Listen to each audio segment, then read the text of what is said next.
going on, YouTube? This one's gonna be fun because my experiences with women is crazy.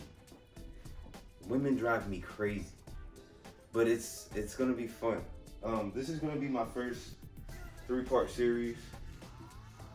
No way I'm gonna be able to do everything in one sitting, so just rock with me. Stay tuned, man. We're gonna have fun. So when it comes to my experiences with women, the real question is, where do I start? Because my life with women has not been easy, and it's been one of the hardest things I've ever had to deal with. Not because it's hard, but because of the way I was raised. I was raised by my dad. He was a single parent, so I didn't really get a lot of like women interaction, and the ones that I did interact with, I wouldn't necessarily say they were there to teach me, because they weren't any relation of mine, whether it was a stepmom, whether it was, a female friend, or whatever the case may be. They weren't there to necessarily teach me. And, it being me, my dad, and my brother, all men, when you go into life, it's kind of hard to interact with people you've never interacted with before. And I've never had an issue with interacting with women as a child, because children are kind of all on the same page. But in my adult years, shit got real. Like I said, this is going to be a 2 to 3 part series. I do have a little bit of help here. I need it because my brain will be all over the place. Life kind of throws things out of chronological order. This part is going to be more so about how I am, why I think the way I think, why I feel the way I feel, those type of things, to kind of understand my perspective more. To give you a kind of an idea of what you'll hear, I've been kidnapped by a female before. Of course, heartbroken, all that, jazz, but I've been in situations where the girl was married the whole entire time with a kid, and I didn't know. And it's just, I could go on all day. So my understanding and my perspective of women, and keep in mind, like, I'm really not like a bad dude. Like, so, I don't know why I get the stuff that I get. But okay, so part 1, how I am. Growing up, I kind of always looked up to the black male on TV, whether it be a Tyler Perry movie, whether it be any black cinema, really. Those men, not the bad guys, because we know there's the bad guys, but those men tended to always be, kind of nice and kind of like, well-rounded and well-spoken and all that good stuff. So I always wanted to kind of mirror myself like those men that I saw on TV. And to do that, you have to be trusting. You know what I mean? Like, what you say has to add up to what you do. A lot of guys, they'll say shit and then do the opposite. And now we have to deal with girls not trusting us, and, all the backlash associated, when that guy didn't even care that he hurt you. That guy didn't care, but the guy that actually does care about you has to deal with his mistakes. One of the biggest dilemmas I've actually run into is the fact that who I want to be, who I envision myself being in life, my contribution to society, is it conflicts. It puts more obstacles in front of me as far as, romance goes. So that's how I am. I'm very respectful. I'm very nice. I ain't no bitch though. Like, I ain't no yes man. And I ain't one of those dudes that be like, oh yes, sweet dear. Nah, like, we in a partnership, you know what I mean? But I show the person that I'm in a relationship with the utmost respect, if I can, like, if I'm being respected. Very passionate. I'm a very passionate lover. I'm a very outspoken lover. I like to, study my partner. I want to be able to do spontaneous things and, like, get to know them on a scale that no one has ever known them before. Actually having a conducive life with your person, that's always kind of been very important with me. And there are physical attributes that are necessary for me to feel an attraction to someone, but being a good person to someone has nothing to do with any of what we're talking about. Who I am as a person is amplified when I love someone, or when I care about them, or when I'm attracted to them. So that's more or less who I am. And girls hate that. I don't know why. I don't know why girls hate nice guys. And it's really just a younger thing. Another thing I've noticed about how I am is that older women like me, like women my age or a little bit younger, like within the I'm 24, so within the 20 to 23 range, they're not really messing with me. My expectations kind of differ from the average person's I've noticed with my experiences with women. I tend to put a lot of pressure on them. Um, a lot of girls don't be ready for me, like, and I'm not saying that in a bad way. Like, literally, where their life is not ready for what our lives could be together. It's just not there. I'm childish as shit, but I'm a very, I'm a mature thinker. But it's just like my expectations and what I want from a person that's saying that they love me or a person that's saying that they want to be with me. It's kind of it puts pressure on the person, and I mean not in a bad way because I feel pressure when I love someone, like, and it's not a bad pressure, but I don't owe anyone anything and no one owes me anything, but I want a person to not have to wonder if I love them or wonder if I like them or wonder if I'm out doing something I shouldn't be doing or everything that I want that person to be able to live a happy life if I care about them. That's the reason I got into a relationship with them. If I wanted to cheat, if I wanted to have sex with other people, I wouldn't get into a relationship. So it's very simple. So when it comes to that, like I cook, I clean, like, my room isn't messy, and I'm not saying that to be, arrogant, but it's like I want in return what I have to offer, and that's anyone in life, I'm sure.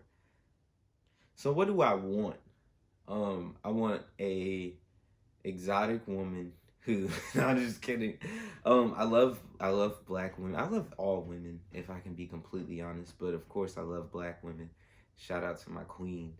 Any tone. I like them light skin, dark skin, medium skin, like me, I guess. And I have no discrimination as far as physical attributes. Um I'm not if you're Lizzo size, I'm sorry. That's doesn't it's not attractive to me, and that's not. I'm not body shaming. You look great, Lizzo, but I'm not attracted to it. You know what I mean? It's not like something I want to have sex with. And I'm just saying that, like, I keep, I do what I can to look attractive to a woman that I think I would attract. You know what I mean? So, um, yeah, I tend to like curly hair for some reason. I don't know. I don't know. It's just certain attributes do stick out. Hair is big. Um, how your skin looks, how well your hygiene. Like you can tell if someone is taking care of themselves or not. I love soft skin. Oh, I love soft skin. It's like heaven on earth. It'd be all buttery and like I could just put my face on the skin and then that's all I need in my life. I love soft skin. I love like buttocks. Whatever. You get it. You get it. You get it. I feel like, and this is the big thing. So I had this conversation with a woman. I ended up blocking her on Instagram because she's stupid. And so she's talking about how, men, especially black men, are brainwashed in their views of what they find attractive is produced by society. I I agree with that to some degree. I mean, people are attracted to what they're attracted to, even if that means that they're attracted to girls that they see on TV and then they translate that to real life. That's their life. That's if that's brainwashed or not. That's another argument. But people are going to be attracted to what they're attracted to. Brainwashedness and all of that is kind of irrelevant. If you want what you want, you want what you want. I kind of feel like that was a handicap against for her to use, like, this was a girl who's a little bit bigger. She was very cute. She wasn't ugly in any sense. Very cute girl with curly hair, kinky curly hair. And she was like, men tend to like girls with curly hair like hers, lighter skin and, more slimmer, etc., etc., etc. That may be true for some men, but, just because it's an opposition against how you look, or you're thinking that people only like you because of your hair. I don't think that's fair. If you don't agree with the reason why someone likes what they like, then disagree with it and move on. Having a stigma that someone wants something because of something else, I don't think that's fair to do, because even if that is the case, not the average person doesn't understand that. And it's not fair to put that on someone when they're just trying to, they're attracted to what they're attracted to. Like, simple as that. Teeth are a big thing now. I know I got my gaps and stuff, but my shits are clean, bro. Like, my hygiene is through the roof. I've never met someone, especially a man, whose hygiene is as meticulous as mine. I floss every day.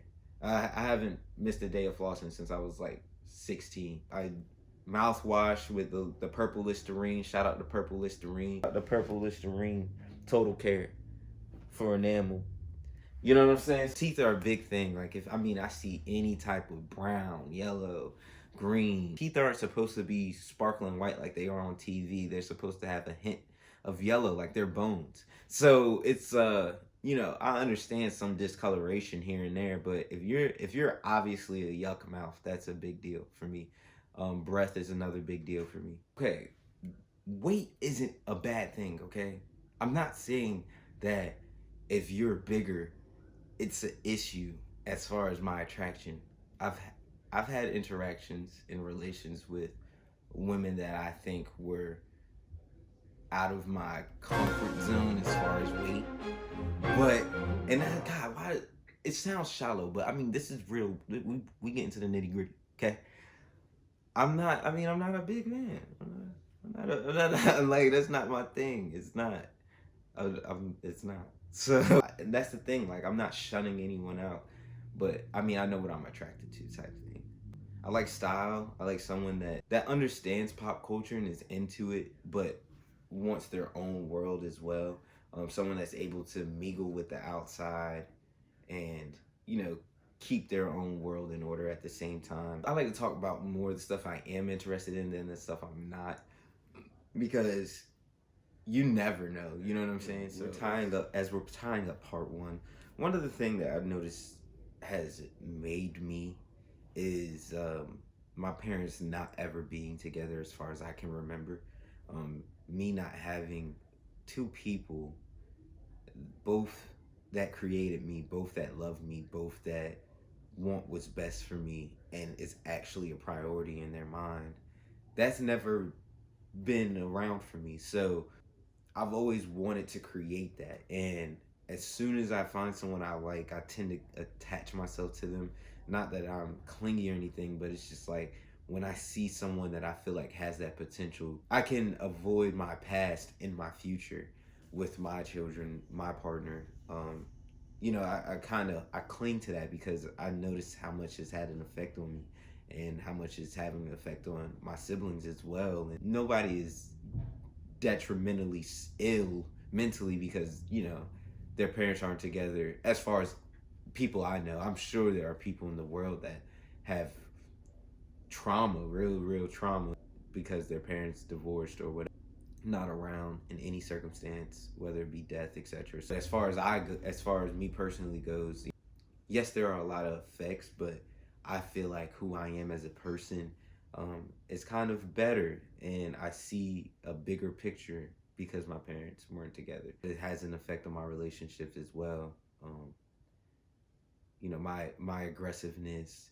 You couple me being an Aries with actual issues, and it's not a good mix. So my aggressiveness, my attention to detail.